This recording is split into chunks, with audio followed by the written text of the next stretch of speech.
जाने अनजाने में पार्टनर के सामने हम कुछ गलतियां करते हैं जिस वजह से ना केवल पार्टनर इमोशनली स्ट्रांग बनता है बल्कि आपको इग्नोर करना भी सीख जाता है। एक टाइम ऐसे आता है कि अगर आप उनके सामने रोते भी हो तो पार्टनर को कोई फर्क नहीं पड़ता है। आज के इस वीडियो में पांच ऐसी गलतियां मैं आपको बताऊंगा जो कभी भी आपको रिलेशनशिप में पार्टनर के सामने नहीं करनी चाहिए, क्योंकि इस वजह से आपका रिलेशनशिप खराब तो होगा ही बल्कि आपकी वैल्यू भी काफ़ी ज़्यादा कम होगी।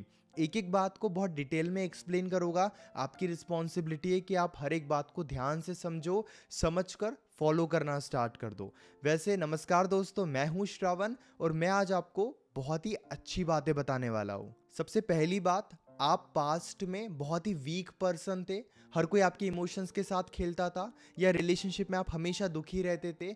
ये बातें पार्टनर को मत बताओ। देखिए, मैं जानता हूँ कि पार्टनर के साथ ऑनेस्ट रहना बहुत ज़्यादा ज़रूरी है, लेकिन जैसे आप पार्टनर को बताते हो अपने बारे में, ट्रस्ट मी, पार्टनर वैसे ही आपको ट्रीट करता है। अगर आप पार्टनर को ये बताते हो कि पास्ट के एक रिलेशनशिप में आप बहुत ज़्यादा दुखी थे, आपका एक्स पार्टनर आपको अब्यूज़ करता था, गाली देता था, गलत तरीके से बातचीत करता था, आपको इग्नोर करता था, अवॉइड करता था और आप बहुत ज़्यादा दुखी रहते थे। अगर ये बातें आप पार्टनर को एज इट इज़ बताओगे, क्या होगा, धीरे धीरे आपको ये महसूस होगा कि जो एक्स पार्टनर ने किया था वही आपके साथ ये पार्टनर भी करेगा। वो भी आपको बिल्कुल इसी तरीके से ट्रीट करेंगे। वो कई बार आपने सुना भी होगा कि जिसके साथ भी मैं रिलेशनशिप में जाता हूँ मुझे गलत तरीके से ही ट्रीट करता है, हमेशा कोई ना कोई ऐसी बातें करते रहता है। क्यों? क्योंकि हम ही पार्टनर के सामने इस तरीके से अपने आप को प्रेजेंट करते हैं कि मैं तो बहुत कमज़ोर हूँ, बहुत लाचार हूँ, बहुत बेबस हूँ, मुझे कभी प्यार मिला ही नहीं, फैमिली वाले मुझसे प्यार करते ही नहीं है, पास्ट के रिलेशनशिप में मैं खुश नहीं था, मेरा बस यूज़ हुआ है। जब इतना कमज़ोर हम अपने आप को दिखा देते हैं तो पार्टनर आपको कमज़ोर समझने लगता है और फिर उसी बात का फ़ायदा उठा लेता है या जानबूझकर इंटेंशनली आपको वैसे ही ट्रीट करता है, क्योंकि आपकी कमज़ोरी पार्टनर को समझ में आ जाती है और एक टाइम के बाद उन्हें कुछ लगता भी नहीं कि वो गलत कर रहे हैं। आपकी रिस्पॉन्सिबिलिटी है, पार्टनर को ये मत बताओ कि आप इतने कमज़ोर या इतने दुखी या इतने वीक थे। ये आपको समझना होगा। दूसरी बात, अगर आपके बीच में कुछ इश्यूज भी हो रहे हैं, कोशिश करो कि आप थर्ड पर्सन को इन्वॉल्व नहीं करोगे। कई बार जब पार्टनर आपकी बातें नहीं सुनता है, जाने अनजाने में आप अपने फ्रेंड्स को, फैमिलीज को, रिलेटिव्स को कहते हो कि वो जाकर उन्हें समझाए, और जहां पर थर्ड पर्सन की इन्वॉल्वमेंट आ जाती है, पार्टनर के अंदर खुद ब खुद ईगो एटीट्यूड आ जाता है। दूसरी तरफ ये भी समझना बहुत ज़्यादा ज़रूरी है कि जहाँ पे आपको लगता है कि आप समझा समझा कर थक चुके हो और रिलेशनशिप बिल्कुल टूटने की कगार पर है, तो आप समझदार इंसान की हेल्प ले सकते हो, समझदार लोगों की राय ले सकते हो और अपने साइड से फिर किसी थर्ड पर्सन को समझाने के लिए बोल सकते हो। लेकिन छोटी छोटी बातों के लिए थर्ड पर्सन की इन्वॉल्वमेंट मत दिखाओ, क्योंकि इससे पार्टनर ईगो पे लेने लगता है और जो पार्टनर ने बोला है वो पार्टनर करके दिखा देता है। जैसे एक एग्जांपल देता हूँ, उन्होंने गुस्से में आपको कह दिया कि मुझे आपके साथ नहीं रहना है, मुझे ब्रेकअप करना है। अब आप बड़े परेशान हो गए, आप बहुत दुखी हो गए, आपने अपने किसी फ्रेंड को कॉल किया। अब वो फ्रेंड उन्हें समझा रहा है कि प्लीज़ आप ब्रेकअप मत करो, आप एक रिलेशनशिप को चांस दो, रिलेशनशिप बहुत अच्छा था। तो पार्टनर के अंदर ईगो आ जाता है कि नहीं, मेरी तो कोई गलती नहीं है, अगर मुझे समझा रहे हैं तो मैं तो सही हूँ। और इसी ईगो की वजह से कई बार रिलेशनशिप टूट जाता है, ब्रेकअप हो जाता है। समझने वाली क्या बात है, आप अपने साइड से स्पेस देकर देखो, प्यार से समझा कर देखो। लेकिन अगर लग रहा है वो समझ ही नहीं रहे, 3 4 6 दिन हो गए, देन आप किसी की हेल्प ले सकते हो, लेकिन पहले जितना हो सके खुद से समझाने की कोशिश करो। अगली बात, आपको कभी भी रिलेशनशिप में पार्टनर का कंपैरिजन किसी और के साथ नहीं करना चाहिए, अननोइंगली, अनजाने में भी नहीं करना चाहिए।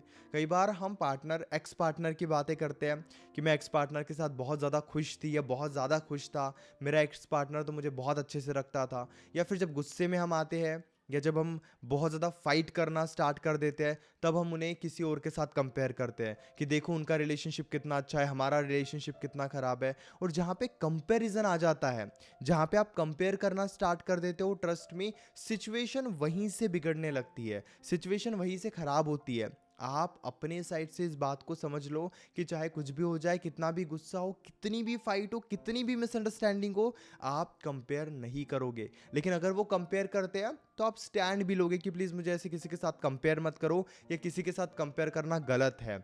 जब आप इस तरीके की बातें रखते हो जहाँ पे कोई कंपैरिजन नहीं है, वहाँ पर वो आपके साथ कंफर्टेबल फील करते हैं, और अगर फाइट भी होती है तब भी वो ज़्यादा देर तक आपसे नाराज़ नहीं रह पाते हैं। अगली बात, उन्हें बार बार छोटी छोटी चीज़ों में कंट्रोल करने की कोशिश मत करो, उनके डिसीजन को कंट्रोल करने की कोशिश मत करो। मैं जानता हूँ कि रिलेशनशिप में हम ये चाहते हैं कि पार्टनर की ज़िंदगी में जो भी हो रहा है वो हमें पता चले, पार्टनर जो भी कर रहा है वो सारी बातें हमारे साथ शेयर करे, लेकिन फ्रीडम और पर्सनल स्पेस की भी एक रिलेशनशिप में ज़रूरत होती है।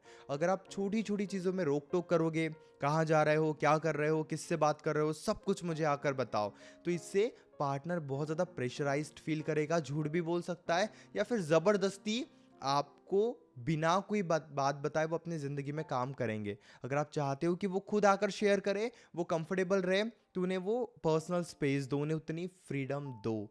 अगली बात और बहुत ज़रूरी पॉइंट है, ध्यान से समझना, अगर पार्टनर किसी की डिसरिस्पेक्ट कर रहा है, किसी थर्ड पर्सन के बारे में गलत बात कर रहा है, अपने फ्रेंड्स, फैमिली या किसी रिलेटिव की बुराई कर रहा है, तो वहाँ पर आप स्टैंड लो और उन्हें समझाओ कि आप दूसरों को इतना गलत मत बोलो।